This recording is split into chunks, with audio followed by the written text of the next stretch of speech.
Bienvenue sur Africa 24 dans cette nouvelle édition de l'Africa Tonight. Au sommaire de l'actualité, après des jours de négociations en Côte d'Ivoire, le RDR et le PDCI iront ensemble au sénatorial du 24 mars. Quant à la réunification de la coalition au pouvoir en vue de la présidentielle de 2020, les divisions sont de plus en plus nettes. L'économie congolaise renoue avec la croissance. Les autorités prévoient un bond de la croissance économique de 4% contre moins de 2% en 2017, et cela grâce notamment à l'amélioration des activités du secteur pétrolier. Et puis retour sur la deuxième édition de la Women Night au Togo. Près de 400 femmes de tous horizons, des plus démunies aux plus influentes togolaises, ont été célébrées dans la capitale. Les principaux partis de la coalition au pouvoir, le RDR et le PDCI, iront ensemble au sénatorial en Côte d'Ivoire. Toutefois, les divisions sont de plus en plus nettes entre le parti présidentiel et son allié autour de la question du parti unifié. Le parti au pouvoir souhaite fusionner avec son allié de la coalition, mais le PDCI ne l'entend pas de cette oreille. Il souhaite présenter en candidat pour la présidentielle de 2020. Reportage de notre correspondant Olivier Conon. L'heure est à la mobilisation chez les militants du PDCI, Parti démocratique de Côte d'Ivoire. Le plus vieux parti du pays, créé en 1946, tenait meeting ce 10 mars à Yamoussoukro, la capitale du pays. À l'ordre du jour, le soutien au président du parti, Henri Konan Bédié, représenté par son épouse. Les ténors du parti, comme l'ancien Premier ministre Charles Konan Bouani et le secrétaire exécutif du PDCI, Maurice Kakou-Gikaoué, ont tenu à être présents pour marquer la cohésion du PDCI face aux enjeux à venir. Le PDCI réclame en particulier l'alternance au sein du RHDP, Rassemblement des oufouettistes pour la démocratie et la paix. Les partis membres de la coalition au pouvoir doivent soutenir un candidat du PDCI. Cette position du président Henri Konan Bédié est largement partagée au sein du parti. L'œuvre la plus essentielle que le président Oufouette nous a laissée est le PDCI RDA.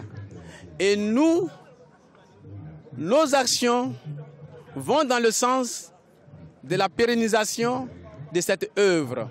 Le président Bédié a su maintenir la cohésion au sein de cette formation politique. C'est un rassembleur et il est du côté positif de l'histoire de la Côte d'Ivoire. Les militants du PDCI sont déterminés à faire valoir l'importance de leur parti, qu'ils estiment être le premier sur l'échiquier politique ivoirien. Ils sont prêts pour les échéances électorales à venir, avec en perspective l'élection présidentielle de 2020. Le PDCI est toujours prêt, étant donné que l'expérience, c'est le trait caractéristique du PDCI. Donc nous sommes prêts pour toutes les échéances. Toute personne qui penserait que tout militant qui œuvre à consolider cette force pour le PDCI est en train de prêcher dans le désert, je crois qu'ils n'ont rien compris. Parce que pour être utile à la Côte d'Ivoire, il faut des partis forts. Le PDCI estime avoir soutenu loyalement le chef de l'État, candidat du Rassemblement des Républicains en 2010 et pour sa réélection en 2015. En 2020, c'est au tour du RDR de soutenir le candidat du PDCI à l'élection présidentielle avant la création du parti unifié. En attendant, les deux formations iront à l'élection des sénateurs le 24 mars sous la bannière du Rassemblement des oufouettistes pour la démocratie et la paix. Et les opposants sénégalais appellent à la démission du ministre de l'Intérieur chargé d'organiser la présidentielle de 2019. Aly Ngouille Ndiaye est accusé d'être partisan. C'était ce vendredi 9 mars à travers une marche interdite par les autorités qui ont procédé à plusieurs arrestations. Les précisions d'Ibrahima Djoumaba. À moins d'une année de l'élection présidentielle de 2019, le Sénégal replonge dans l'ambiance de la contestation préélectorale. Pour réclamer la démission du ministre de l'Intérieur, Aly Ngouille Ndiaye, l'initiative pour des élections démocratiques avait prévu de tenir un sitting au centre-ville de Dakar ce vendredi 9 mars. Interdit par le préfet, l'opposition a voulu braver la décision pour tenir son rassemblement. À l'arrivée, les députés Mamadou Diop Decroix et Mariso Ndiaye et d'autres responsables comme Oumar Sarr du PDS ont été arrêtés par la police, puis remis en liberté dans la soirée. Malgré l'interdiction, nous avons décidé, en tant qu'opposition sénégalaise, de nous faire entendre et d'exprimer notre opinion par rapport à l'organisation des élections. Nous avions dit que le ministre actuel, Aly Ngouille Ndiaye, doit quitter parce qu'il n'est pas en mesure d'organiser des élections libres et transparentes. Malheureusement, la semaine dernière, il a fait une déclaration tellement partisane qui et la disqualifier et définitivement. C'est pour cela que nous exigeons encore la mise en place d'une autorité indépendante pour véritablement organiser des élections libres et démocratiques. Les forces de l'ordre très mobilisées aux alentours du ministère de l'Intérieur et dans le centre-ville de la capitale sénégalaise ont dispersé les manifestants à coups de grenades lacrymogènes. Une situation dénoncée par l'opposition qui qualifie l'interdiction de son rassemblement de dictature. Le paradoxe ici, c'est que ceux qui étaient au pouvoir à l'époque où cet arrêté d'interdiction avait été pris, c'est eux qui essaient de le violer aujourd'hui. En tout cas, ils sont parmi ceux qui ont essayé. Et ceux qui continuent d'appliquer cet arrêté, ce sont eux qui le dénonçaient. Mais je pense que l'un dans l'autre, la tension va monter parce que c'est de bonne guerre. Je pense que l'opposition essaie d'avoir un bras de fer ou un rapport de force avec le pouvoir. Au mois de février, des experts électoraux internationaux commis par le gouvernement sénégalais ont conclu dans leurs travaux d'audit du fichier électoral une fiabilité de 98%. L'organisation de l'élection présidentielle est prévue le 24 février 2019. Le président Macky Sall est à la recherche d'un second mandat. Certains observateurs prédisent déjà plusieurs candidatures dans les rangs de l'opposition. Bonne prévision de croissance en République du Congo. Après 2 années de régression économique, un bond de la croissance de 4% est attendu cette année 2018, une performance soutenue par l'amélioration des activités du secteur pétrolier et les réformes économiques engagées par le gouvernement. Nelly Claude Bessa.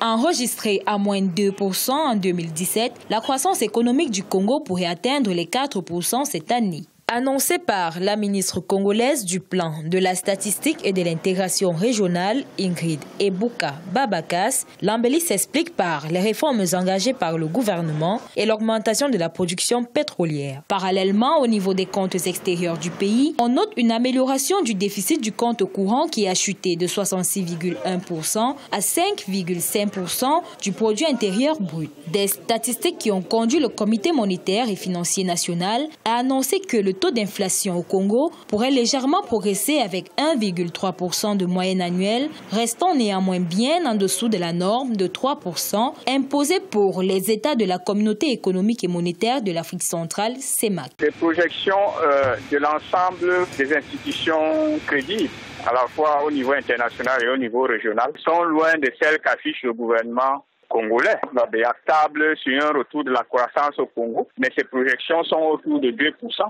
Surtout qu'en 2017, l'économie non pétrolière a accusé une récession d'environ 9% selon les statistiques du FMI.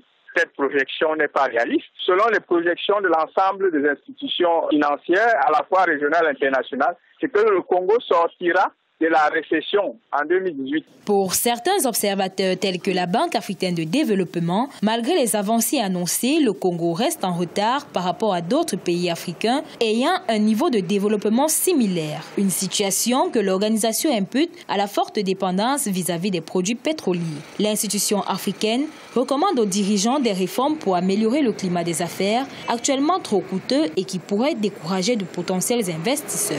Une relance de l'industrie et de la construction serait le principal moteur de la croissance. Outre ses abondantes ressources naturelles pétrolières, forestières et minérales, le Congo peut exploiter sa position stratégique en Afrique centrale et ses 170 km de littoral atlantique pour stimuler son économie. Les projets de réhabilitation et modernisation des 3 aéroports internationaux congolais appuieront les investissements étrangers.